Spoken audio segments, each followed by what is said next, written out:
Hello, dear learners, and welcome back to our English podcast. This space is for you to immerse yourself in authentic English, grasp useful expressions, and refine your listening. Think of every episode as a tool that will equip you for real-life situations. Stay motivated, keep your mind open, and remember that every small step counts. Now, let's move forward into the story we'll share today. When I turned 18, I felt both excitement and apprehension. At this age, I could finally obtain a driving license. That meant real freedom. I imagined myself riding through the crowded city, passing buses, and watching every road sign. My parents told me to look carefully at the city before driving, so I booked ride-hailing services or asked my friend to carry me.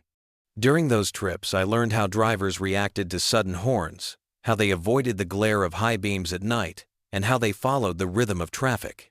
Driving here was not only about controlling a machine, it was about adapting to the peculiar rules of the streets. Every morning I booked a ride-hailing motorcycle just to observe. I looked at how drivers avoided buses and trucks. At intersections they always moved carefully. Many used the horn not aggressively but as a signal. I tried to memorize the sequence of lights. Sometimes the peculiar sound of honks felt like a secret code. My friend told me not to panic in congestion. He said to avoid driving recklessly, but also not to wait too long. One day in the rain, I saw a driver stop calmly. He refused to enter a flooded street. That short moment taught me patience and strategy. The first day, I touched the handlebar of my motorcycle. My heart beat fast. I had learned many lessons from observation, but practice was different. When I pressed the start button, the engine made a loud sound.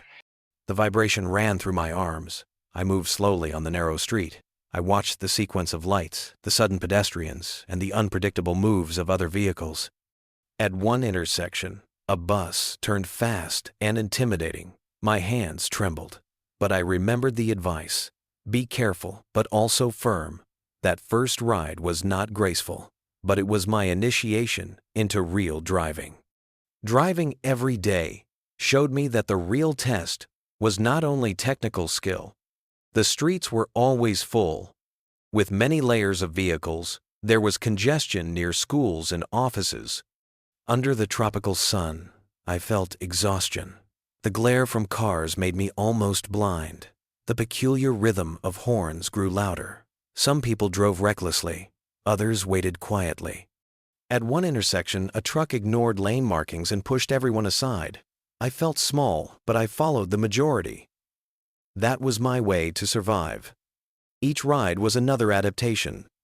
Each mistake was a harsh lesson. One afternoon, the sky turned dark. Heavy rain started. The street became a river. I had to decide: follow the crowd into the water or wait. I remembered the driver who stopped before. His calm face stayed in my mind. Many riders went forward, splashing and shouting. But I felt the risk. My engine almost stalled. I stopped near the sidewalk and asked a passerby. He gave me local knowledge. A small alley nearby was safe. I followed his advice and went home. That day I learned that stubbornness on the road only brings inconvenience. Sometimes, survival needs humility. Night rides were different. The city looked strange. The glare of high beams made me squint. The soundscape changed. Fewer voices, but every horn sounded louder. I used my strategy again. I kept a steady speed. I avoided reckless overtaking. At one deserted intersection, I hesitated. There was no majority to follow, only my own choice. My hands trembled, but I continued. After some minutes, the motorcycle's sound felt reassuring. The peculiar beauty of the night city appeared, but it asked for strong focus. Having a motorcycle also meant protecting it. Stories of theft were everywhere. One night I parked at a small store. A man stood outside. He made peculiar gestures. His eyes followed the motorcycles. I felt apprehension. My parents had warned me. Only a lock was not enough. We needed vigilance. I bought things quickly and returned. My motorcycle was safe, but the man had disappeared. That night I imagined the inconvenience of losing it. From that day, I parked in guarded places. Security became part of my daily strategy. One weekend, I planned a trip with friends. I checked brakes, fuel, and brought a toolkit. I also carried a raincoat and cash because inconvenience outside the city could be worse. We rode many kilometers. The road showed both rough alleys and smooth highways. When rain came, I stopped and put on the raincoat. I remembered my old stubbornness and laughed. In a village, I asked for directions. The locals gave me advice with their local knowledge. Their kindness was a strong contrast to the harsh city. The long ride was tiring, but gave me more independence.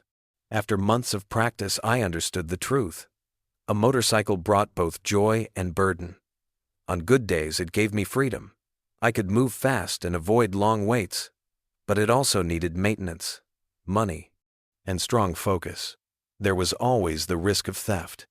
Sometimes I sat in heavy congestion under the sun, my shirt drenched with sweat. I asked myself if this was worth it. Then I passed a crowded bus stop and saw tired passengers waiting hopelessly. In that moment I smiled. The adaptation was complete. I was no longer a beginner. The road had tested me, and I had gained resilience. My motorcycle became my teacher.